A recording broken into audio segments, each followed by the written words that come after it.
আসসালামু আলাইকুম, সবাইকে স্বাগতম আজকের ভিডিওতে। আমি আপনাকে প্রথম থেকে বলি, আজকের ঘটনা কি? ঘটনা তেমন কিছু না। আজ আমরা যাচ্ছি বান্দরবান জেলার মিরিঞ্জা ভ্যালিতে। আমাদের বাস 9:10 হওয়ার কারণে ধানমন্ডি থেকে আমরা কলাবাগানের উদ্দেশ্যে যাত্রা শুরু করি। মোটামুটি আমার ওজন একটু বেশি হওয়ার কারণে প্যাডেল চালিত রিক্সার পরিবর্তে আমরা ইঞ্জিন চালিত রিক্সা নেই। রিক্সা ভাড়া নেয় 40 টাকা। যেহেতু আমরা 3 জন, তাই ভাড়া আসে জনপ্রতি 13 টাকা 33 পয়সা। এরপর আমরা কাউন্টারের সামনে যাকে প্রথমেই দেখতে পাই, তিনি এমবিবিএস পাস না করলেও আমাদের কাছে মুন্না ভাই হিসেবেই পরিচিত। এখন বসে থাকার পর আমাদের ইউনিকের একটি বাস চলে আসে। আমি তো মনে মনে ভাবছি, বাজেট যতই কম হোক, তাই বলে এত ছোট বাসে কিভাবে যাব? আমার তো 2 সিট একাই কভার হবে না। তখন একজন বলে, না না না, এই বাসে চড়ে আমরা মুগদার টিটিপাড়া যাব, ওখান থেকে ইউনিকের একটি বড় বাসে চড়ে চকরিয়া যাব। আমাদের টিটিপাড়া যাওয়ার পরে আমাদের আরও কিছু ভাই সেখানে যুক্ত হয় এবং আমরা একসঙ্গে রওনা দিই।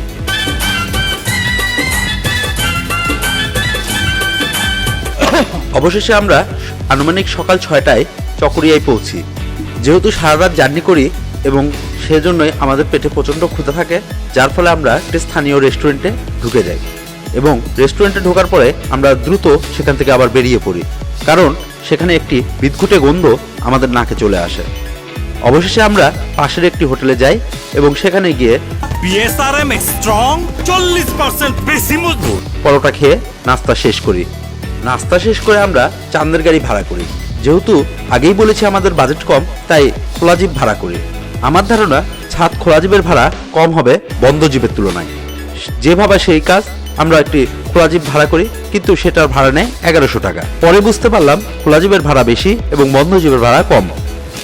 বন্ধ জিপগুলি আসলে লোকালভাবে চলাচল করে এবং স্থানীয় লোক জনপ্রতি 80 টাকা করে চড়তে পারে।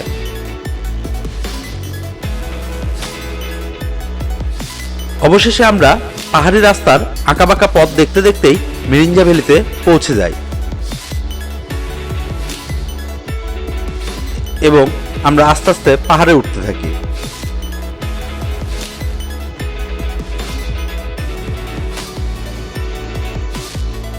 এখন আমরা আসলাম মিরিঞ্জাতে, লামা বাজার। এখান থেকে ঘুরে উঠে যেতে হবে আমাদের মিরিঞ্জা ভ্যালির সত্যি কিছু।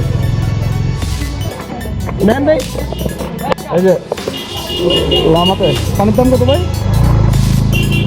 একটা 30 টাকা। আর কলা? কলা 8 টাকা। এখন লামা থেকে আমরা মিরিঞ্জার উদ্দেশ্যে যাচ্ছি। হাঁটা ধরলাম, পাহাড়ে চলে সাথে আছে হাসান ভাই, মিস্টার মোটু। সামনে করেন, আমি সামনে এসে আপনি পিছে মিস্টার করছেন। মোটুকে নিয়ে খুব কষ্ট উঠতে হইব। বাই চান্স যদি ভাইয়া, কোনো এই যে দুর্ঘটনা না ঘটে। ভাই, আমি যদি উঠতে পারি তাহলে বাকি সবাই উঠতে পারবে নাকি? হ্যাঁ, মিস্টার মোটু উঠতে পারবে ভাইয়া, অবশেষে আমরা হাঁটতে হাঁটতে পাহাড়ের দিকে উঠতে থাকি।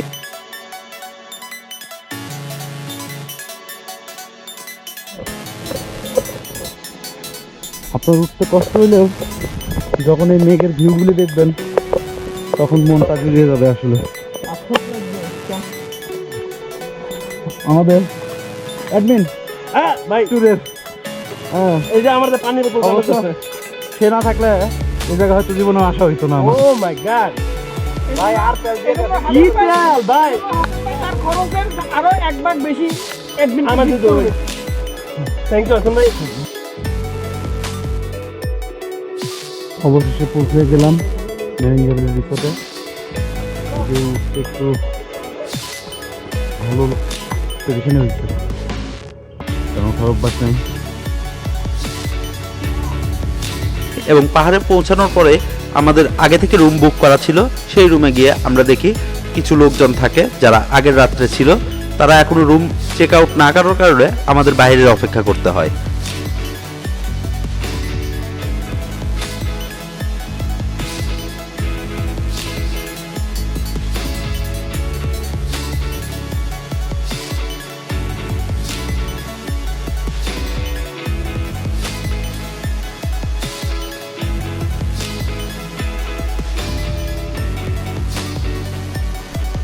অবশেষে আমরা রুমে পৌঁছেই সব ব্যাগ ট্যাগ রেখে আমরা বেরিয়ে পড়ি আসলে গোসলের উদ্দেশ্যে।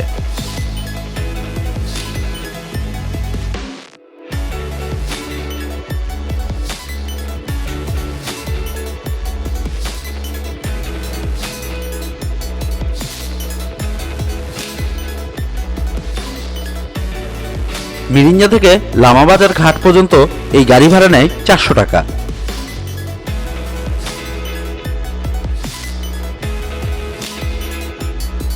লামাবাজার ঘাটে পৌঁছে আমাদের খিদে থাকার কারণে আমরা কিছু সিঙ্গারা খেয়ে নিই।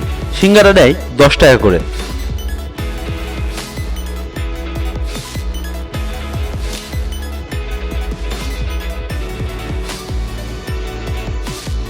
আমরা সিঙ্গারা খেয়ে আমরা একটি নৌকা ভাড়া করি 1200 টাকায়।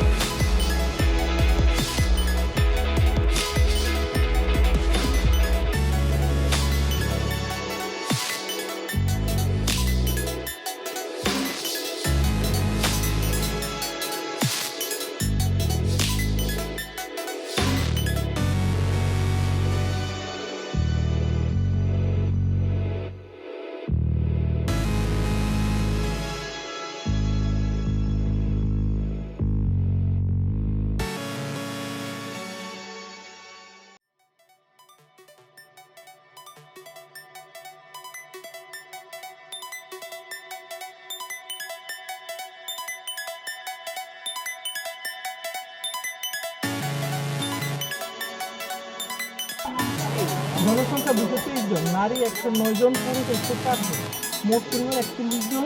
নারী জনসংখ্যা ধনী 2 জন, মানে ধনী 2 পরিবার, দরিদ্র 8 পরিবার, অত দরিদ্র 31 পরিবার। আবাদযোগ্য জমি 90 একর, পাহাড়ি জমি 209 একর। মানে এখানে নির্দিষ্ট কারো কোনো জমি নেই, সব হচ্ছে ওনারা ভাগযোগ করে নেই।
বেলা 4টার দিকে আমরা আবার লামাঘাটে পৌঁছে ভাত ঘরের দিকে যাই এবং সেখানে যে আতপ চালের সিদ্ধ ভাত খাই।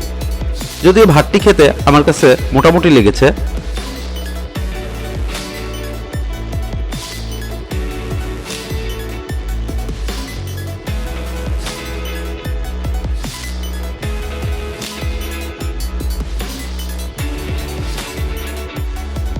খাওয়া দাওয়া শেষ করে আমাদের বিপ্লব ভাই বলে স্থানীয় একটি হোটেলের কথা, যেখানে ভালো মিষ্টি পাওয়া যায়।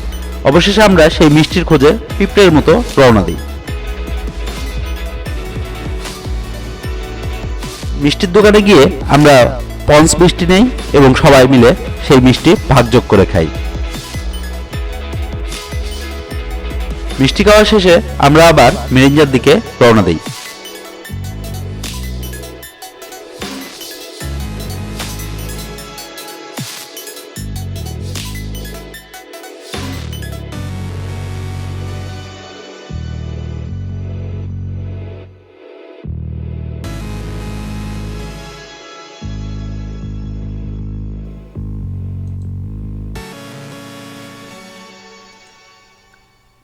গোসল সেরে আমরা মিরিঞ্জার পথে রওনা দিয়ে মিরিঞ্জাতে আবার নামি এবং আবার পাহাড় বেয়ে উঠতে উঠতে ঘামিয়ে যাই।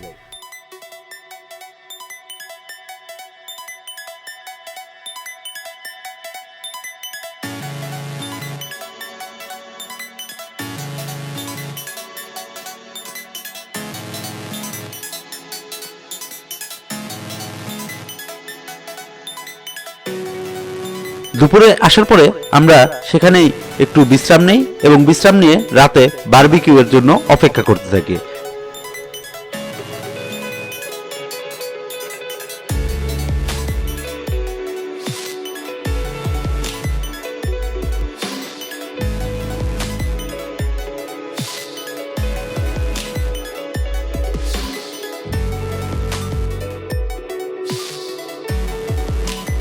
পরের দিন আমরা ভোর 5টার দিকে ঘুম থেকে উঠলাম এবং সূর্যোদয় দেখলাম।